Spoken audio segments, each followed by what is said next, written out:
بسم اللہ الرحمن الرحیم۔ السلام علیکم ورحمۃ اللہ وبرکاتہ۔ حضرت عبداللہ بن مبارک رحمۃ اللہ علیہ فرماتے ہیں کہ ایک مرتبہ مکہ معظمہ میں شدید قحط پڑا۔ لوگ نماز استسقاء کے لیے میدان عرفات میں جمع ہوتے رہے، لیکن کسی طرح بھی قحط کے آثار کم نہ ہوتے تھے۔ ایک ہفتہ اسی طرح گزر گیا، چنانچہ آئندہ ہفتہ جمعہ کی نماز کے بعد لوگ پھر عرفات میں جمع ہوئے تو میں نے دیکھا کہ ایک سیاہ فام ضعیف انسان ہے جس نے 2 رکعت نماز پڑھ کر اللہ تعالیٰ سے دعا مانگی اور سجدہ میں گر کر قسم کھائی کہ تیری عزت و جلال کی قسم، اس وقت تک سجدے سے سر نہ اٹھاؤں گا جب تک تو باران رحمت سے اپنے بندوں کو سیراب نہ کر دے۔ چنانچہ اس دعا کے بعد میں نے دیکھا کہ آسمان پر بادل آ گئے اور بارش برسنا شروع ہو گئی۔ بعد ازاں اس سیاہ فام بندہ خدا نے اپنے رب کی حمد و ثنا بیان کی اور چل دیا۔ میں بھی اس کے پیچھے ہو لیا تاکہ دیکھوں یہ شخص کہاں جاتا ہے۔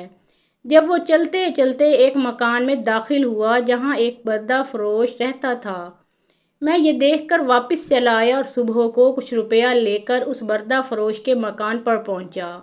میں نے دیکھا کہ مجھے غلام خریدنے کی ضرورت ہے۔ میری اس درخواست پر اس سوداگر نے تقریباً 30 غلام مجھے دکھائے۔ ان سب کو دیکھ بھال کر میں نے کہا، ان کے علاوہ اور بھی کوئی غلام ہے؟ تو اس نے جواب دیا، ہاں ایک اور غلام ہے جو کسی سے بات نہیں کرتا۔ میں نے کہا، اسے بھی دکھاؤ۔ تو سوداگر اس غلام کو لے آیا جس کو میں پہلے دیکھ چکا تھا کہ اس کی دعا سے ہی اللہ نے باران رحمت کی تھی۔ میں نے اس سے دریافت کیا کہ تم نے اس کو کس قیمت پر خریدا ہے؟ تو سوداگر کہنے لگا کہ خریدا تو ہے میں نے 20 اشرفیوں کا، مگر آپ کو صرف 10 ہی اشرفی کا دے دوں گا۔ یہ سن کر حضرت عبداللہ بن مبارک رحمۃ اللہ علیہ نے فرمایا کہ ہمیں اس کی ضرورت نہیں، بلکہ میں تم کو اس کی قیمت میں 27 اشرفیاں زیادہ دوں گا۔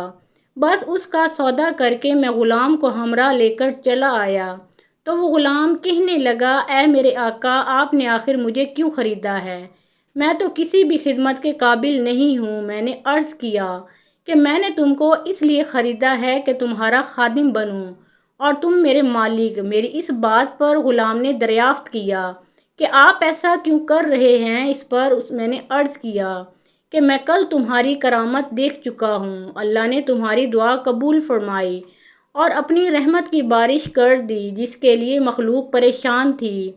اس نے دریافت کیا کہ کیا واقعی آپ نے ایسا دیکھا ہے؟ میں نے کہا، ہاں۔ اس کے بعد اس نے دریافت کیا کہ کیا آپ مجھے آزاد کرتے ہیں؟ میں نے کہا کہ تو اللہ کے واسطے آزاد ہے۔ اس کے بعد میں نے سنا کہ غیب سے آواز آئی، اے ابن مبارک، تجھے بشارت ہو، اللہ تعالیٰ نے تیری مغفرت فرما دی۔ بعد ازاں اس غلام نے وضو کر کے 2 رکعت نماز پڑھی اور کہا کہ اس چھوٹے آقا کی آزادی پر تو اللہ کا شکر ہے، مگر مولائی اکبر کے آزاد کرنے پر اس کا شکر کس طرح ادا کروں؟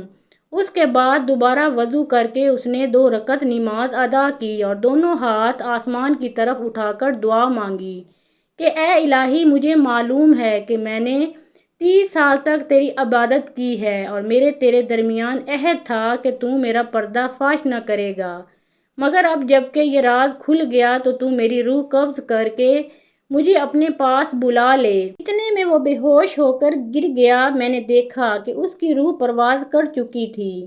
حضرت عبداللہ بن مبارک رحمۃ اللہ علیہ فرماتے ہیں کہ میں نے اس کو معمولی کفن دیا اور نماز جنازہ پڑھ کر دفن کر دیا۔ بس جب میں سویا تو کیا دیکھتا ہوں کہ 2 خوبصورت بزرگ عمدہ لباس پہنے ہوئے، ان میں سے ایک صاحب نے مجھ سے فرمایا کہ اے ابن مبارک، کیا تجھے اللہ تعالیٰ سے شرم نہیں آتی؟ اور یہ کہہ کر جب وہ چلے تو میں نے دریافت کیا کہ آپ کون ہیں؟ تو انہوں نے کہا کہ میں محمد رسول اللہ صلی اللہ علیہ وآلہ وسلم ہوں اور یہ میرے ساتھ حضرت ابراہیم علیہ السلام ہیں۔ آخر میں نے دریافت کیا کہ میں اللہ سے کس طرح نہیں شرمایا، حالانکہ کثرت سے نماز پڑھتا ہوں۔ اس پر انہوں نے ارشاد فرمایا کہ آج اولیاء اللہ میں سے ایک ولی کی وفات ہوئی اور تم نے اس کو اچھا کفن نہیں دیا۔ چنانچہ جب صبح ہوئی تو میں نے اس غلام کی لاش کو قبر سے نکال کر نہایت عمدہ اور نفیس کفن پہنایا اور دوبارہ نماز جنازہ ادا کر کے دفن کر دیا۔ اللہ تعالیٰ اس پر اپنا رحم فرمائے۔ اللہ تعالیٰ اپنے مطیع اور فرمانبردار بندوں کی خود ہی عزت بڑھا دیتا ہے۔ جو اپنے آپ کو اللہ کے لیے فنا کر دیتا ہے تو اللہ تعالیٰ دنیا کو خود اس کے سامنے جھکا دیتے ہیں۔ محترم ناظرین، پیارے آقا محمد مصطفیٰ صلی اللہ علیہ وآلہ وسلم کا پیارا نام کامنٹ باکس میں ضرور لکھیں، اور اگر ویڈیو پسند آئی ہو تو لائک شیئر کریں۔